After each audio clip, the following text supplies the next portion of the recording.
Did Daryl and Michonne accidentally create the Wishiperers sometime during the 6-year time skip? Let's talk about it. Hey YouTubers, don't forget to subscribe and hit that bell over by the subscriber button to notify you every single time I upload. So I wanted to talk briefly today about something that Norman Reedus said on The Talking Dead just this last week, and I'm going to go over what he said and then what I think about it. But he ends up talking about the X's that we've seen on Daryl and Michonne's back, stating it's a backstory actually, but you'll find out what happened is something that happened between Daryl and Michonne. And the rest of the group don't really know what that is yet, but something horrific happened right there, and you'll learn that later with new people coming into the group. That is a certain line that you don't cross, but we cross them. And he goes on to say that just between she and I, Michonne and Daryl, that's our little secret, but it's a really dark, dark secret.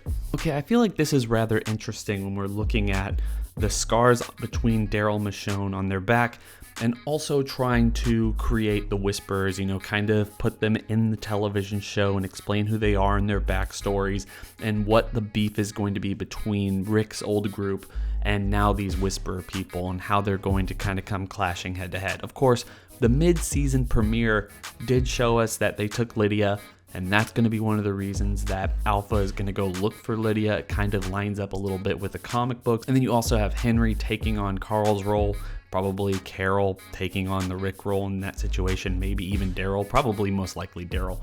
But what about the scars? What about the scars is going to lead us into Alpha, her group, and how the broader picture is displayed here? I'm not really sure, but this is just the theory that I've come up with because Norman Reedus recently let it slip that it's only Daryl and Michonne who have these scars and nobody else really knows about them, which is a little bit consistent from what we've seen. We saw that Carol was given Daryl once over when they were in the camp together and she noticed the scar. It was pinpointed for us, so maybe she knows about it, maybe she doesn't. He's saying she doesn't, nobody knows, and that they've crossed some kind of ridiculous line. What if both of the biggest questions in this season with who are the Wishiperers, how did they get started, and what happened in that 6-year time skip? How did Michonne get the way she is? Why did Daryl leave, and what's the connection with them and the scars and what they did?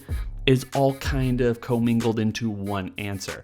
It seems pretty clear from the clips and kind of spoilers that we've gotten for episode 10 of season 9 that we're going to be focusing way back into the beginning of the zombie apocalypse to explain who Alpha is and who Lydia is and maybe how the Wishiperers got their start. But we're not starting immediately from how they got their start. Maybe the end of the episode is going to give us a little bit of an idea, but what if the scars on Daryl and Michonne's back are directly linked to why Alpha and her entire group just decided to be animals and not really live in any type of society because they were treated so badly and mistrust so much by Rick and his group that sometime during the 6-year time skip, they went back into the wilderness and decided to live like animals, wearing the skins of walkers and becoming their own society in that way.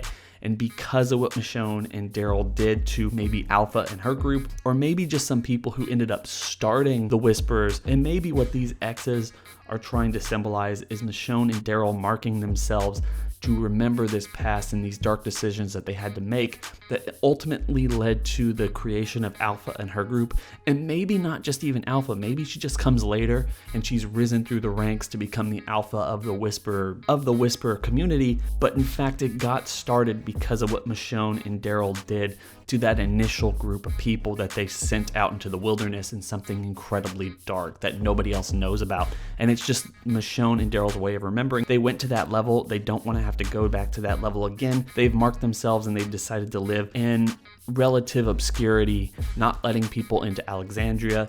Daryl went off and lived by himself in the wilderness, still looking for Rick's body and all the other stuff that's happened since then.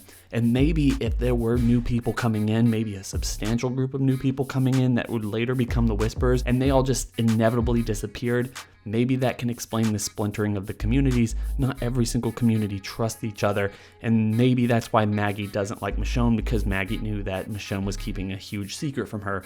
And this kind of all comes together. The Wishiperers are directly linked to a decision made by Michonne and Daryl maybe just a few years ago, this would help explain the major time skip that we've gotten since the Rick death, all the way into the introduction of the Wisperers, which is a huge departure from the comics, and would also help solidify what happened during that 6-year time skip and show why all the communities are fractured, what's been going on with Michonne and Daryl recently, and what brings on the animosity between Rick's group and the Wisperers. It's all connected. I think that would be interesting. Guys, tell me what your thoughts on this are in the comment section below. Don't forget to like, comment, and subscribe. Hit that bell over by the subscriber button to notify you every single time I upload. And go follow me on Twitter if you want to talk to me about The Walking Dead, the Saw franchise, box office stuff, any anime that I cover on my other channel, or anything else. Hope everyone's having a fantastic day. It's been real.